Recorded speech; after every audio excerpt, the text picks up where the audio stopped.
Assalamualaikum warahmatullahi wabarakatuh. Kami dari kelompok 5, mata kuliah Marketing Manajemen, akan menampilkan hasil diskusi kelompok kami, yaitunya tentang Competitive Dynamic. Sebelum itu, anggota kelompok kami diantaranya Armi Zaulansari, Amirah Momfazah, Elmiyati, dan Yuni Antika. Langsung saja kepada materi pembahasan yang pertama. Strategi bersaing. Kebanyakan pada persaing industri terdapat suatu perusahaan yang menjadi pemimpin pasar yang diakui.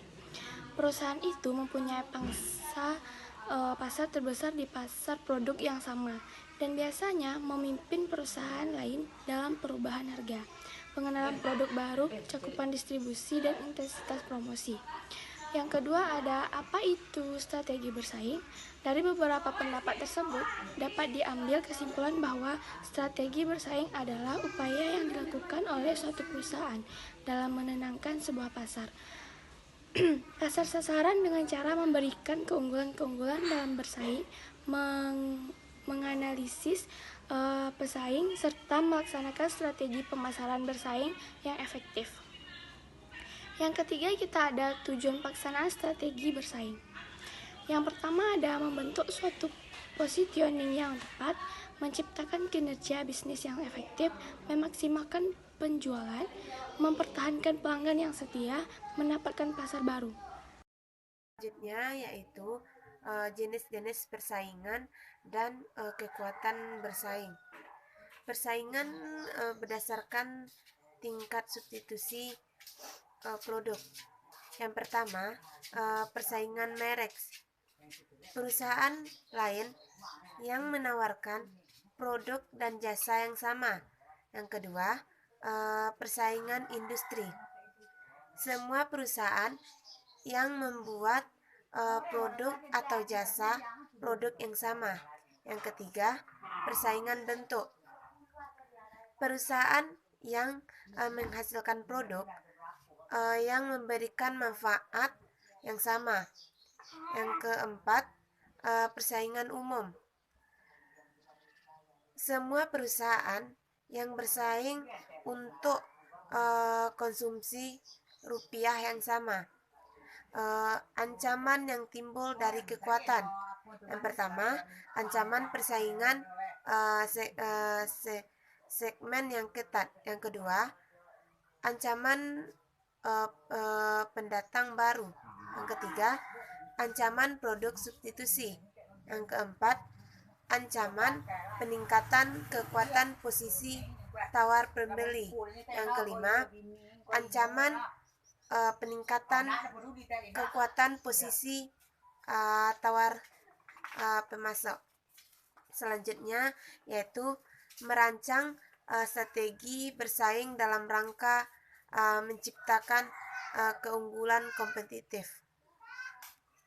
Menurut Philip Kotler dan Guy Armstrong, terdapat 3 langkah yang dapat ditempuh untuk menciptakan keunggulan kompetitif. Yang pertama, analisis persaing. Yang kedua, merancang strategi pemasaran kompetitif yang luas. Yang ketiga, menyimbangkan orientasi pelanggan dan pesaing. Selanjutnya, analisis pesaing. Mengidentifikasi pesaing. Perusahaan dapat mengidentifikasi pesaing dari sudut pandang industri dan sudut pandang pasar. Selanjutnya, memilih pesaing yang diserang atau dihindari. Yang pertama, pesaing kuat atau lemah. Yang kedua, pesaing dekat atau jauh.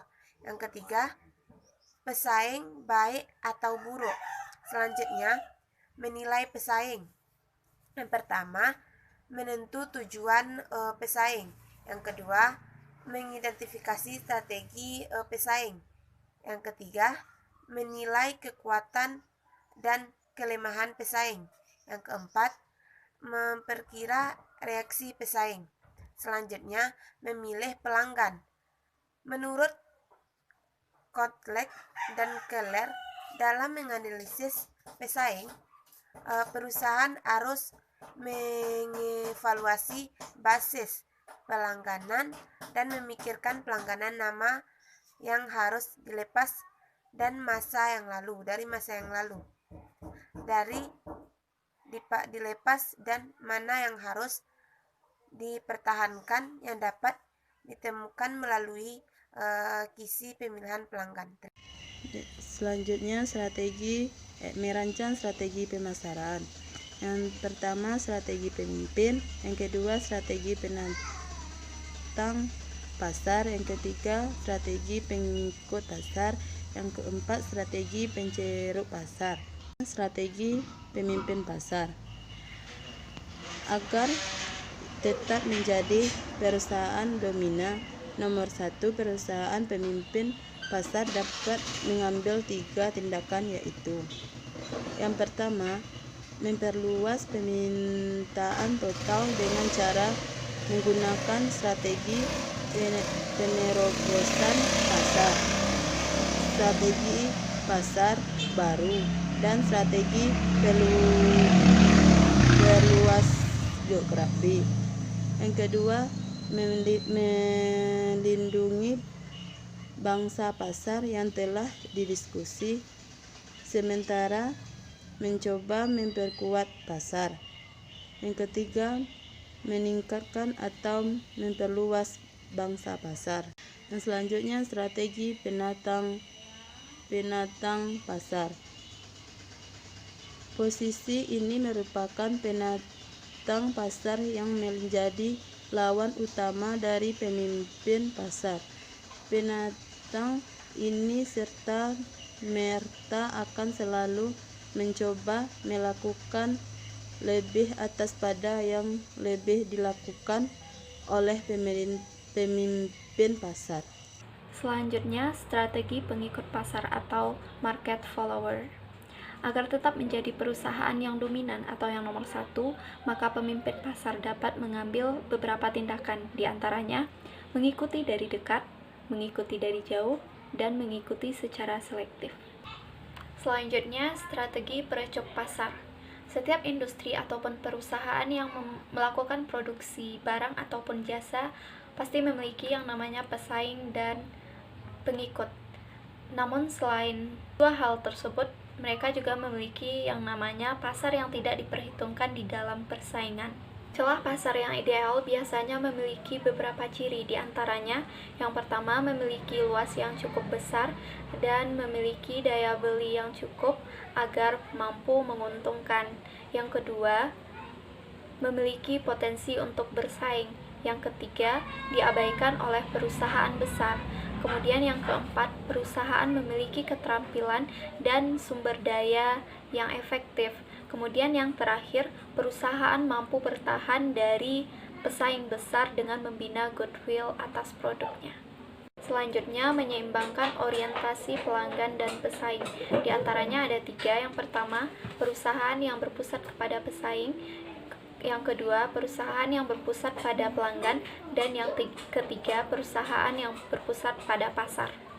Demikianlah hasil diskusi kelompok kami. Kami dari kelompok 5 mengucapkan terima kasih atas segala perhatiannya dan mohon maaf atas segala kekurangannya. Wassalamualaikum warahmatullahi wabarakatuh.